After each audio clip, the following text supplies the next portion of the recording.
No one would have believed in the last years of the 19th century that this world was being watched keenly and closely by intelligences greater than man's and yet as mortal as his own.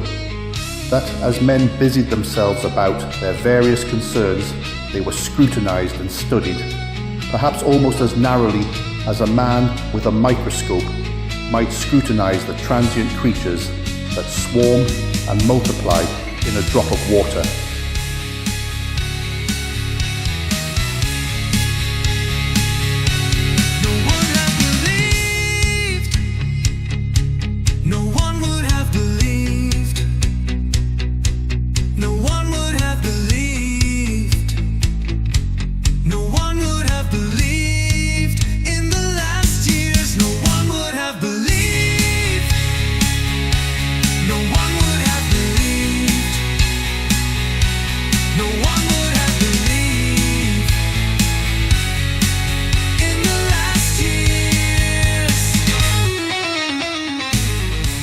With infinite complacency, men went to and fro over this globe about their little affairs, serene in their assurance of their empire over matter.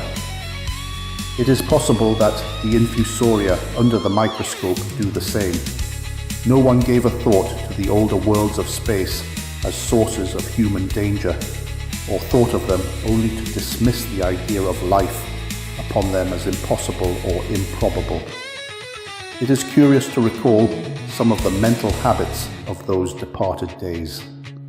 At most, terrestrial men fancied there might be other men upon Mars, perhaps inferior to themselves and ready to welcome a missionary enterprise.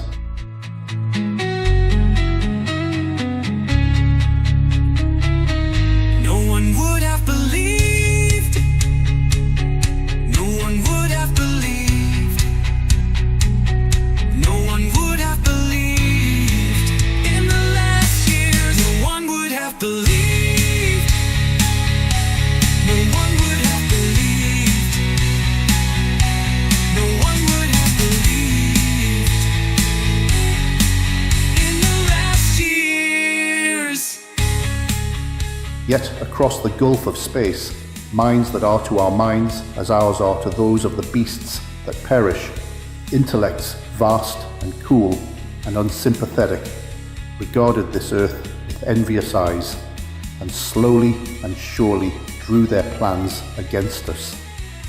And early in the 20th century came the great disillusionment.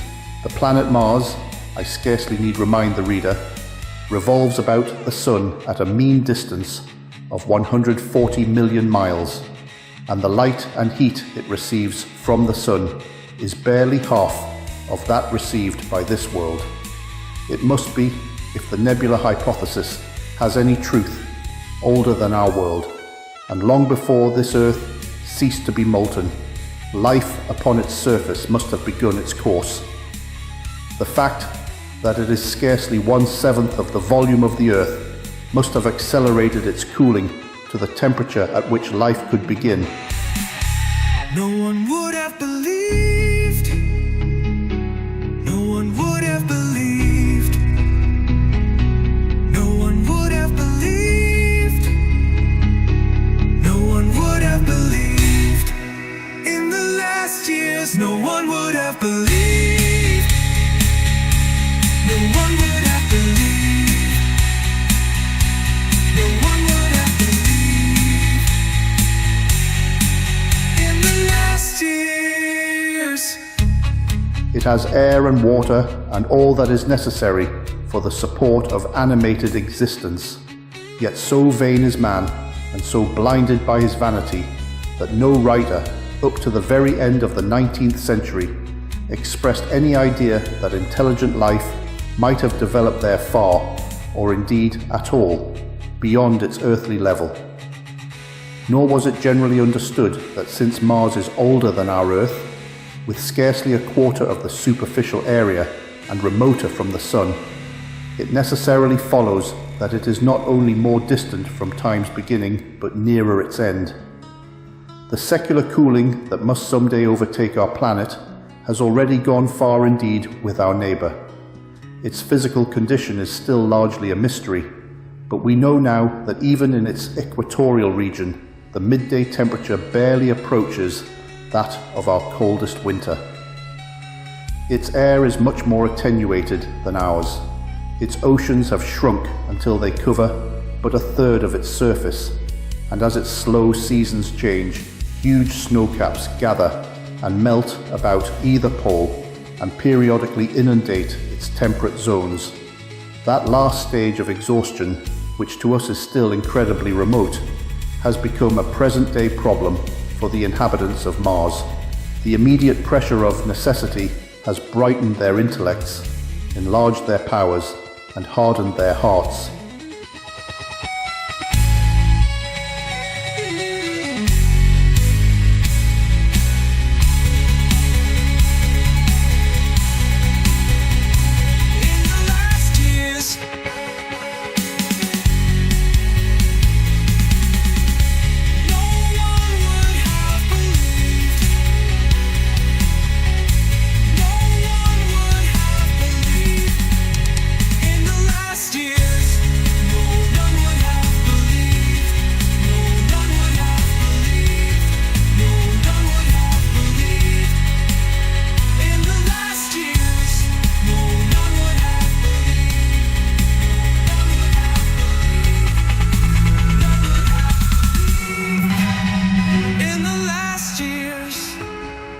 And looking across space with instruments and intelligences such as we have scarcely dreamed of, they see, at its nearest distance only 35 million miles sunward of them, a morning star of hope, our own warmer planet, green with vegetation and grey with water, with a cloudy atmosphere eloquent of fertility, with glimpses through its drifting cloud, wisps of broad stretches of populous country, and narrow, navy-crowded seas.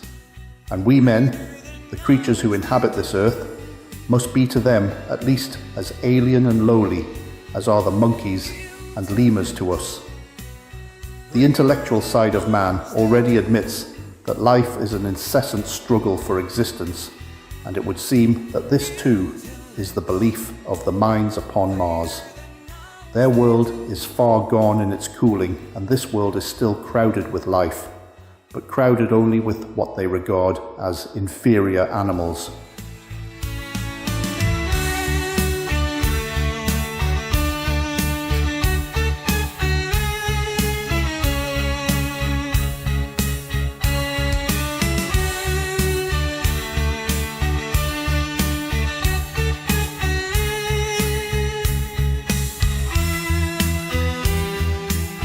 Carry warfare sunward is, indeed, their only escape from the destruction that, generation after generation, creeps upon them. And before we judge of them too harshly, we must remember what ruthless and utter destruction our own species has wrought, not only upon animals, such as the vanished bison and the dodo, but upon its inferior races. The Tasmanians, in spite of their human likeness, were entirely swept out of existence in a war of extermination waged by European immigrants in the space of 50 years. Are we such apostles of mercy as to complain if the Martians warred in the same spirit? Intellects greater than ours they do.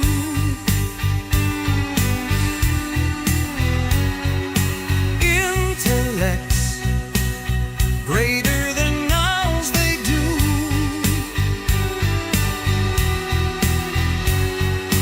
Intellects greater than ours they do.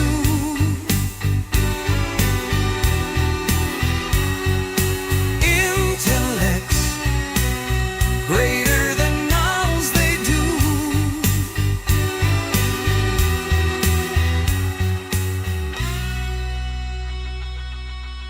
The Martians seem to have calculated their descent with amazing subtlety. Their mathematical learning is evidently far in excess of ours, and to have carried out their preparations with a well-nigh perfect unanimity. Had our instruments permitted it, we might have seen the gathering trouble far back in the 19th century. Men like Schiaparelli watched the red planet.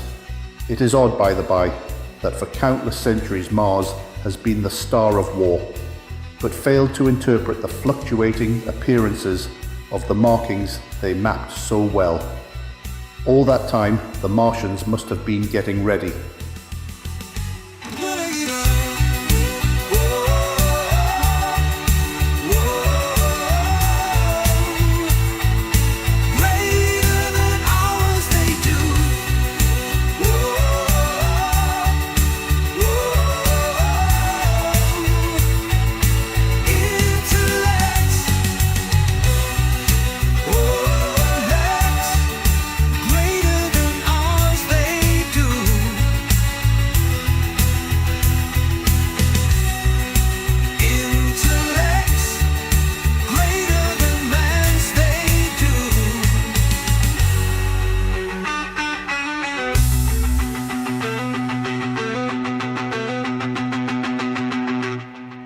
During the opposition of 1894, a great light was seen on the illuminated part of the disk, first at the Lick Observatory, then by Perrotin of Nice, and then by other observers.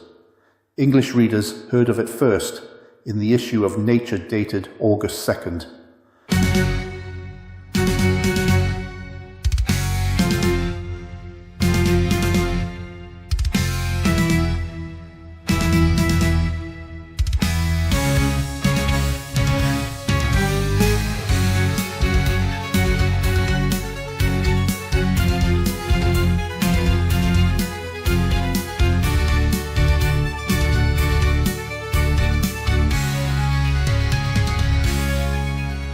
I am inclined to think that this blaze may have been the casting of the huge gun in the vast pit sunk into their planet, from which their shots were fired at us. Peculiar markings, as yet unexplained, were seen near the site of that outbreak during the next two oppositions. The storm burst upon us 6 years ago now. As Mars approached opposition, Lavelle of Java set the wires of the astronomical exchange palpitating with the amazing intelligence of a huge outbreak of incandescent gas upon the planet. It had occurred towards midnight of the 12th, and the spectroscope, to which he had at once resorted, indicated a mass of flaming gas, chiefly hydrogen, moving with an enormous velocity towards this Earth.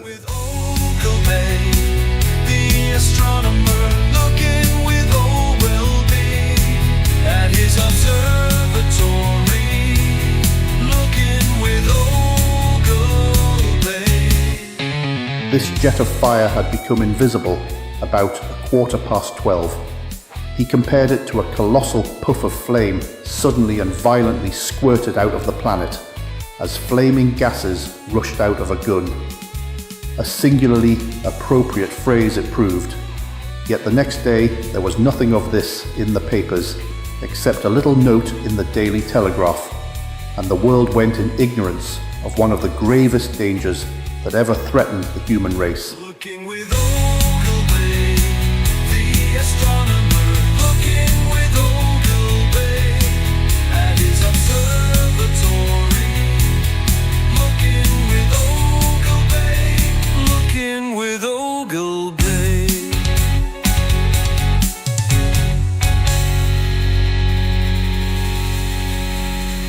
I might not have heard of the eruption at all had I not met Ogilvy, the well-known astronomer at Ottershaw. He was immensely excited at the news, and in the excess of his feelings, invited me up to take a turn with him that night in a scrutiny of the red planet. In spite of all that has happened since, I still remember that vigil very distinctly.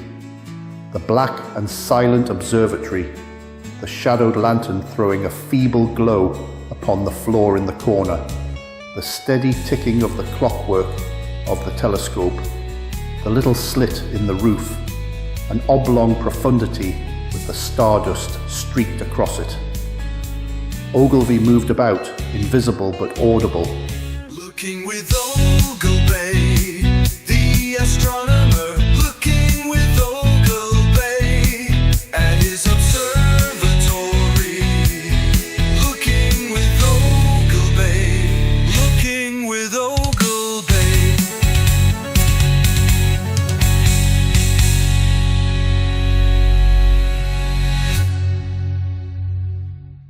Looking through the telescope, one saw a circle of deep blue and the little round planet swimming in the field. It seemed such a little thing, so bright and small and still, faintly marked with transverse stripes and slightly flattened from the perfect round. But so little it was, so silvery warm, a pin's head of light. It was as if it quivered, but really this was the telescope vibrating with the activity of the clockwork that kept the planet in view. As I watched, the planet seemed to grow larger and smaller, and to advance and recede, but that was simply that my eye was tired. 40 millions of miles it was from us, more than 40 millions of miles of void. Few people realize the immensity of vacancy in which the dust of the material universe swims. Near it in the field, I remember, were 3 faint points of light, 3 telescopic stars infinitely remote, and all around it was the unfathomable darkness of empty space.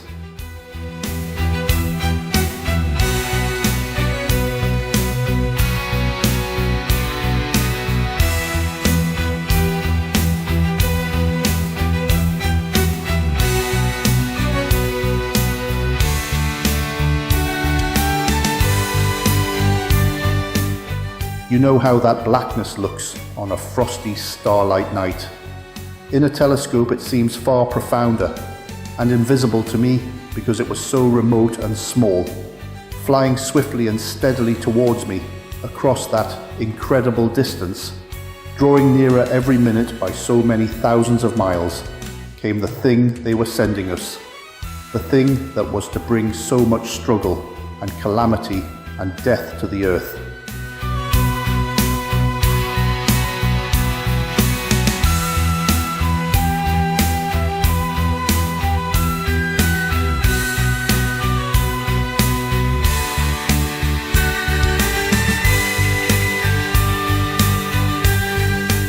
I never dreamed of it then as I watched. No one on earth dreamed of that unerring missile. That night too, there was another jetting out of gas from the distant planet. I saw it. A reddish flash at the edge, the slightest projection of the outline just as the chronometer struck midnight.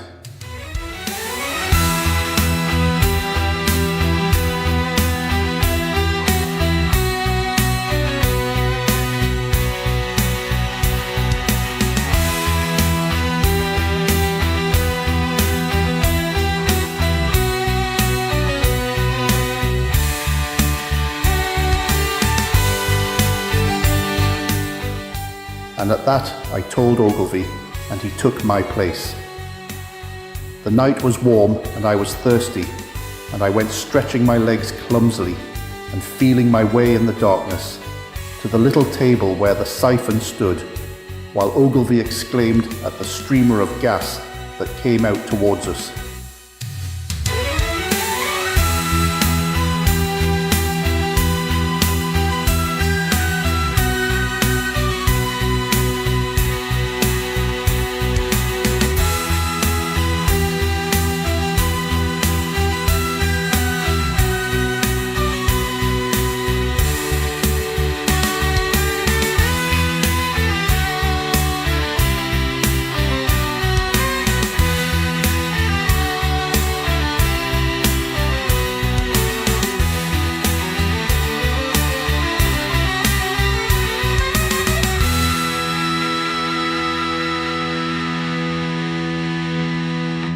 That night, another invisible missile started on its way to the Earth from Mars, just a second or so, under 24 hours after the first one. I remember how I sat on the table there in the blackness, with patches of green and crimson swimming before my eyes.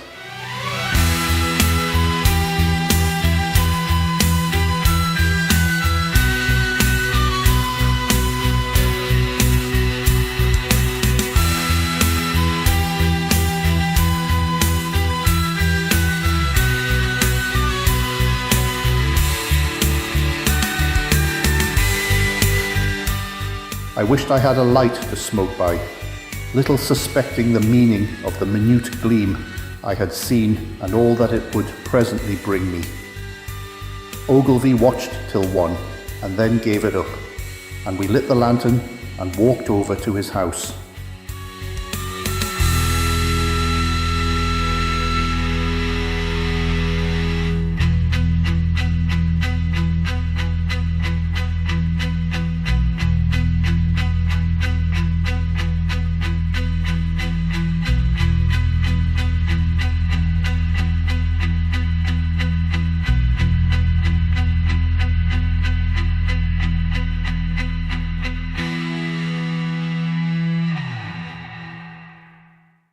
Down below in the darkness were Ottershaw and Chertsey and all their hundreds of people, sleeping in peace.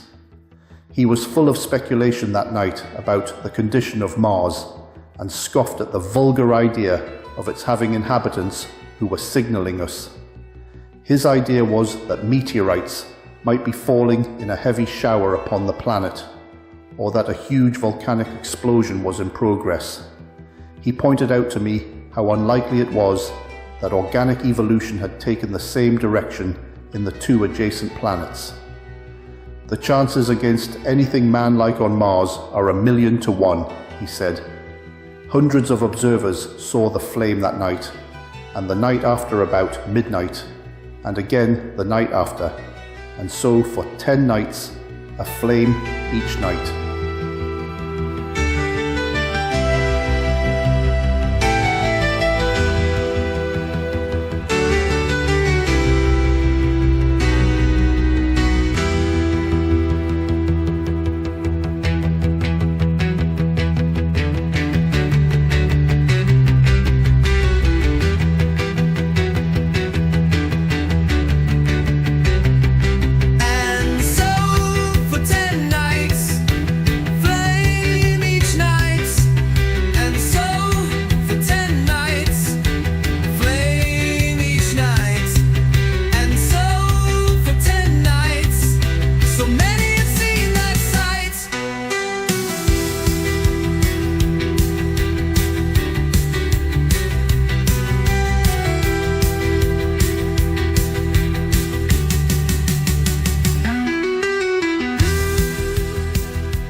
Why the shots ceased after the 10th, no one on Earth has attempted to explain.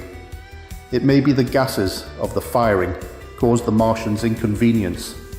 Dense clouds of smoke or dust, visible through a powerful telescope on Earth as little grey, fluctuating patches, spread through the clearness of the planet's atmosphere and obscured its more familiar features.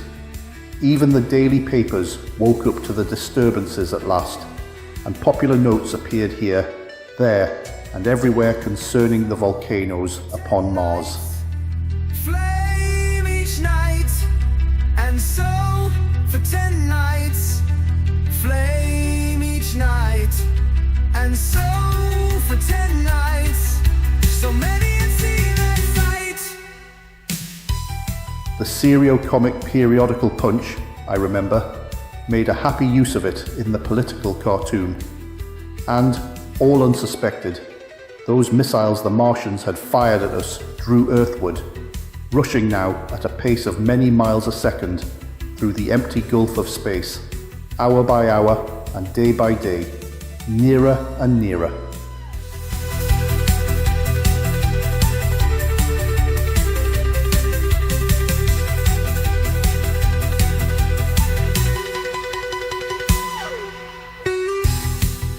It seems to me now almost incredibly wonderful that, with that swift fate hanging over us, men could go about their petty concerns as they did.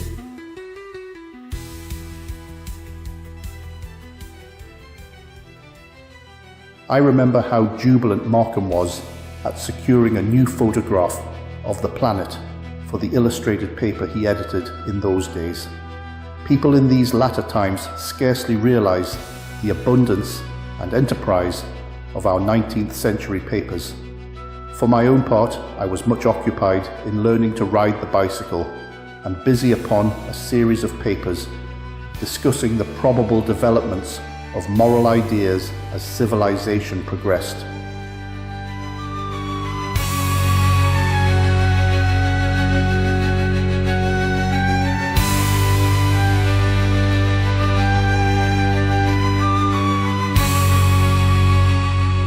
One night, the first missile then could scarcely have been 10 million miles away, I went for a walk with my wife. It was starlight, and I explained the signs of the zodiac to her and pointed out Mars, a bright dot of light creeping zenithward, towards which so many telescopes were pointed.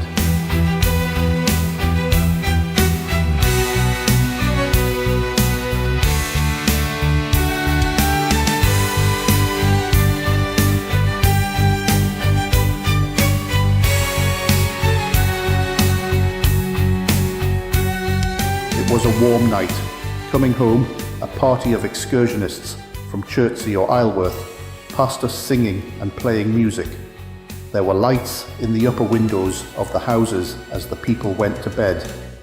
From the railway station in the distance came the sound of shunting trains, ringing and rumbling, softened almost into melody by the distance.